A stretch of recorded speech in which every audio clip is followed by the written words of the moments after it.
So, kamusta po mga ka-Streetwise? Ako po si Takeru Miyamoto at welcome po sa aking munting channel.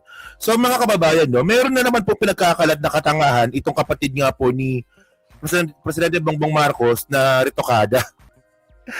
Retokada ang baka ng ina. O, tinan nyo to, sabi dito. Si Super Ate. No, si Baba Bells. Alam nyo kung ano sinabi niya? Alam nyo kung anong bagong pauso na naman ni Baba Bells? Bintang na naman ng walang ebidensya. O, sabi dito ni Aimee. Aimee claims 5 million cash offered to Solons for VP Sara Duterte impeachment. So, ibig sabihin mga kababayan, meron daw pong 5 million na ibabayad bukas. Bukas, di ba? Bukas na makakaroon na po ng hearing sa plenary. At bukas na rin po pagbobotohan yung impeachment complaint ni Sara kung ito po iakit na po sa Senado. Oh. So para daw po makakuha ng 5 million pesos, hindi ko alam kung kanino galing, kailangan mo lang bumoto na pabor sa impeachment. Okay, sige, sabihin na nga natin ganito. Ang mo, Aimee talaga, puro kasinungalingan eh. Oh, 5 million, sabihin natin 5 million. Wait lang may na ako sa math eh. Calculator. Ano, di ba? Oh, marunong ako mag-laptop. Calendar to, calculator, okay. Sabihin natin meron 5 million. O, 5 million, sabihin natin na meron sila nakausap na na 200. 200 para iboto si Sara. So, 1 billion. Tama, no? Hundreds, thousand, 1 billion. 1 billion pesos. So ano yung 1 billion? Mga kababayan nito sabihin na nga po natin na mayroong 5 million per congressman para bumoto nga po ng yes impeachment. Kung makakakuha po ng 200 votes, tulad nga po na sinasabi nga nila Ridon, tsaka ng mga ibang congressman na 200 votes daw yung 215, to be exact, no, 215. So 1 billion. O, di ba? So saan galing yung 1 billion? Ang tanong dito, sino nagbigay ng 1 billion? Sino pa si Muno nito? Oy, Baba, pakisagot nga, puta. Lahat na lang, sinira mo pati mukha mo, sinira mo, pati ba naman dito? Hindi, kasi puro ritoke, di ba? Oh.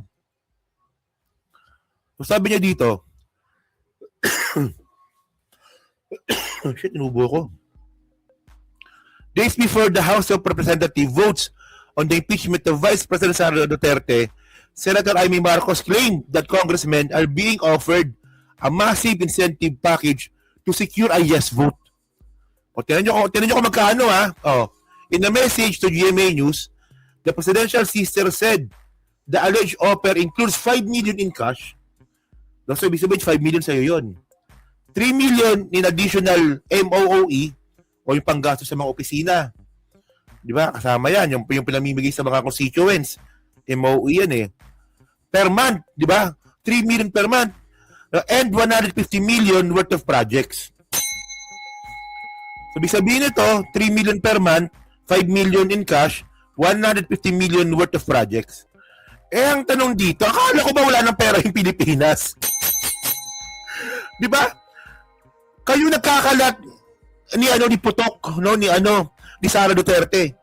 Kayong dalawa ni Sara Duterte na may putok, no? Hindi, sabi lang kasi, balibalita lang naman yun naman na may putok, no? Hindi. Kayong dalawa, no? Tingnan nyo, no? Ang gandang tandem, di ba? Isang retokadang mahaba ang baba, tsaka isang malaking braso na may putok, di ba? So, tingnan nyo. Silang dalawa po yung nakakalat na wala na rong pera yung gobyerno. Actually, may video ko dito. Pakita ko sa inyo para maganda pala. May video pala dito. O, ito sabi ni Sara, no? Wala na. Yan. Tinanong si Sara dito kung may pera pa raw yung Pilipinas. May pera pa po ba ang Pilipinas? Wala na, sir. Wala na, sir. Actually, nakatanggap ang aming opisina ng memo, sir, na bilangin namin ang savings ng opisina namin kasi gusto makita ng DBM kung magkano yung savings ng lahat ng offices ng government. Wala na. Alam mo, bobo ng putang sisi. Thank you. Thank you. Alam mo, bobo nito mga kababayan. Bobo ni Sara. Kasi tinatanong daw po yung lahat ng opisina kung merong savings. So actually, normal yun. Walang mali dun. Walang mali dun. Kasi pag pirma po ng GAA, labas yung budget. Labas talaga yung budget pero hindi yan 100% na ilalabas. So ngayon, alam naman po natin na meron tayong budget deficit. So, pagkalagitnaan ng taon talaga mga streetwise, naghahanap na po ng pera yung gobyernong ito. No? Para makuha nga po yung budget sa GAA. Nakuha niyo yung point ko. So, for example, ganito, para malinaw, no? For example, merong 6 na trilyon, kunwari yung budget, no? 6 na trilyon yung budget sa GAA. So, ang mangyayari dyan, kapag napirman yung GAA, labas kagad yung pera para gamitin na po ng mga ahensya ng gobyerno. Kasi yung iba dyan, may mga utang. Di ba? Yung iba dyan, kailangan ng magbayad kagad. Pero mga kababayan, yung 6 trillion na yan, hindi po mauubos kagad yan sa isang bagsakan. So, meron yang, at least siguro mga 3 trillion yung nailabas. Pero mga kababayan, sa totoo lang, meron tayong budget deficit. Okay? So, para po mabuo yung 6 na trilyon, maghahanap po ng pera yung gobyerno. Pwedeng iutang, pwedeng magpataw ng panibagong buwis, at saka yung savings. Di ba yung savings ng isang ahensya? So, yung savings, yung mga sobrang pera yan na pwedeng kunin ulit at ilalagay po sa budget. Normal yun, anong mali dun? Porket lang ba na inanapan kayo ng savings, wala ng pera yung Pilipinas? Anong buko talaga ng gaganto, no? Ngayon mga kababayan, sabi ni Amy, sabi ni Sara, wala na rin pong pera ang Pilipinas, wala na rin project. Anong tawag mo dito? Anong tawag mo dyan? Merong 150 million worth of projects. Yung congressman, kung totoo ito kung kukunin natin yung yung naratibo ng dalawang babaitang ito. So ngayon, may report dito sa 24 oras, no? Baka makapiright tayo, walitan ko lang. Saan na ba tayo? Ito, sige. Itong insentibo raw ang kapalit ng pagboto ng yes sa impeachment ni Vice President Sara Duterte. Ayon po yan kay Senador Amy Marcos. Pinabulaanan yan ng ilang mamabatas. Nakatutok si Jonathan Andal. Yan, saksi. Hindi, 24 oras pala. Putulin ko lang, baka makapiright tayo Ilang araw bago ang inaasahang botohan kaugnay sa mga reklamong impeachment laban kay Vice President Sara Duterte, sinabi ni Senadora Amy Marcos sa mensahe sa GMA News na may alokan niyang insentibo sa mga kongresistang boboto pabor sa impeachment ng bise. Para sa bobotoan niyang yes So, ayan na yung binasa natin kanina, ayan na yun. sa impeachment, bahagi ng insentibo ang 5 million pesos na cash. Dagdag na 3 million pesos kada buwan na MOE o Maintenance and Other Operating Expenses at 150 million pesos na halaga ng proyekto. Kapag bumoto naman umano ng no, zero o walang budget at posibleng maharap sa reklamo. Sabi ng kapatid. Dito ako natawa kay Amy, no? Sabi ni Amy mga ka-streetwise, no? Meron kang 5 million, meron kang 3 million sa MOE at meron kang 150 million sa budget. Pag pumirma ka ng yes. Pero pag no ka naman, no, na parang ayaw mong ituloy yung impeachment ni Sara, no, wala ka rong budget. Tapos kakasuhan ka pa. Buo mo lang maniniwala doon, mga kababayan. Kasi in the first place, anong kaso? Sino magkakaso? O, di ba? Takina talaga. Ano yung magic? Kapag pumirma na hindi pabor sa impeachment ni Sara, kakasuhan? O total kinuwento mo na, dapat sinabi mo kung sino magkakaso. At anong kaso? Wagawa-gawa lang ng kwento, puta sinungaling pa, di ba? Yan ang hirap dito kay Amy, no? Magsisinungaling na nga lang, hindi pa totoo. Ay nako, ewan ko ba? Kasi continue nga. ng Pangulo, ang alok ay para lang sa mga kongresista. Walaan niya para sa mga senador na tatayong senator judges sakaling ma-impeach ang bise. Pero pinabulaanan niya ni Justice Committee Chairperson Representative Jervin Luistro. I deny that. Wala po tayong na-encounter na mga ganyang offer. Hamon ni Tingog Party List Representative Jude Asidre sa senadora, maglabas ng resibo at pangalanan ng mga sinasabi ni Yan sinasabi natin. Dapat may dapat may resibo. Dapat may ebidensya. tumanggap at nag-alok sa mga kongresista. Tinanong ng GMA News ang senador kung sino ang nag-aalok at saan kukunin ang pondo para rito pero wala pa siyang sagot. Ang bise na Ano sasagot? Igawa-gawa lang yung kwento.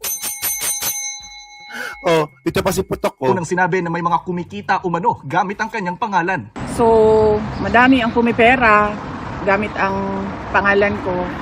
So, unta mawisikan na ilahang mga constituents sa kwarta sa ilahang bulsa o sa ilang maleta. We consume Oh, so ano yan, congressman yung pinaparatangan ni Sara. So sabi ni Sara na marami daw pong kumikita sa pera niya. Actually, totoo naman yun. Ako pa lang eh. Pag content ko si Sara, nanonood kayo. O pag nanood kayo, babayaran ako ng YouTube. Ako, hindi sabihin nun. Kumikita ako sa pangalan ni Sara. Pero hindi ako magpapasalamat sa kanya. Ano siya, gaga? Bubo talaga, no?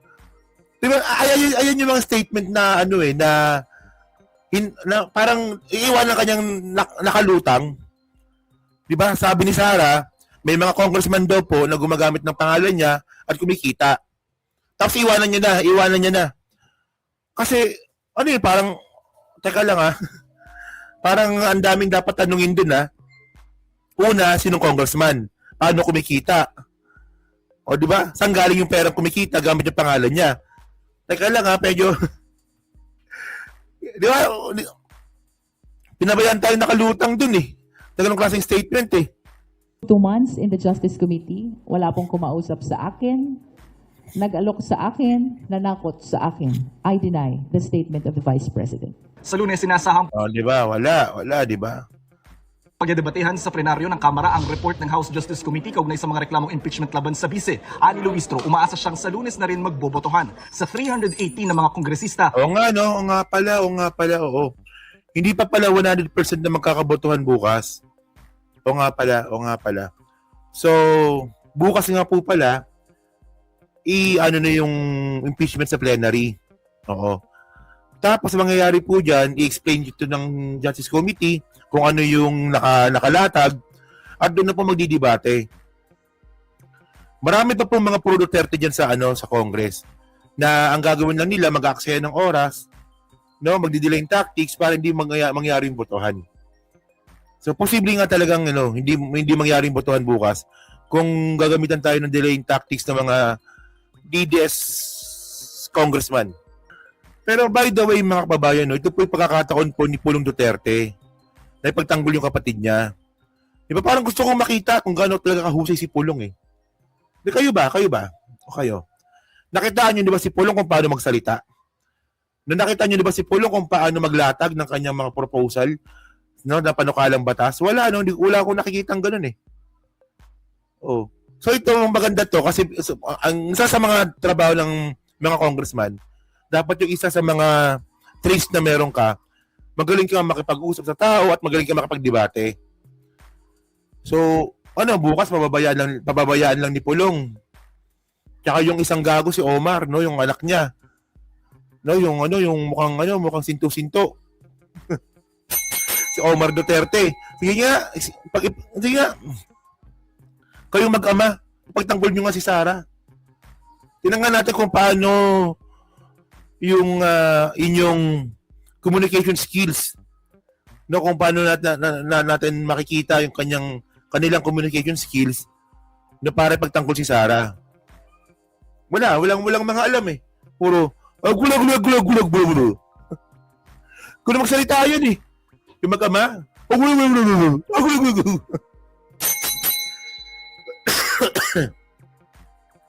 Tapos Bisaya pa. Anong talino? Di ba? Ilalabas nila sa plenary. Yung dalawa, no? Wala, magkakalat lang sila. Di ba? Ewan ko, di ba, mga taga Davao, mababa na ba talaga yung mababa ba talaga yung qualifications ng mga taga Davao City? Ganyang klaseng mga leader yung mga binoboto ninyo? Puro Duterte. No, alam nyo mga kababayan, no, ito. Alam nyo kung bakit mahal na mahal ng taga Davao sila Pulong tsaka yung pamilya Duterte? Binibili po kasi nila. Paano ka nasabi? Di ba? Saan katutak po yung scholarship nila doon? Halos lahat ata naman nag-aaral sa Davao may scholarship. Kakarapot na pera lang yun, pero tapos yung mga ayuda nga po sa mga taga Davao City, meron po niyan. So lahat binibili nila lahat. Oh, kaya mahal na mahal sila eh. Kaya itong mga taga Davao City, no, kahit na may mga ebidensya na mahina talaga kokote ng mga Duterte, di ba, ipaglalaban nila yan. Kasi nga, ay, yung ano ko naka-scholar dyan eh. Yung anak ko naka-scholar kay Pulong. Kaya hindi ko pwedeng awayin yung mga yan. Ganon. Oo. Parang pabong... parang pabong magsalita. Hindi, ganun magsalita yung dalawa na yan eh. Ganun, parang ganun eh. So yun mga kababayan, no? So kayo po, no, masasabi nyo nga po dito sa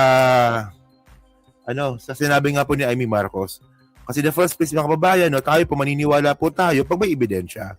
Pag walang ebidensya, wag po tayo maniwala. So yan, so hello po no, kay Alice Jerry, kay Jaden, kay Sir Toto. Hello po Sir Toto. Oh. Okay. Kinakain, salita niyo. Di ba, napansin niyo ba yon? Pag magsalita yan si Omar tsaka si Pulong, parang ganon. Parang kinakain yung dila. Well, ako bulol din naman ako, di ba? Pero sila talaga, parang ganon.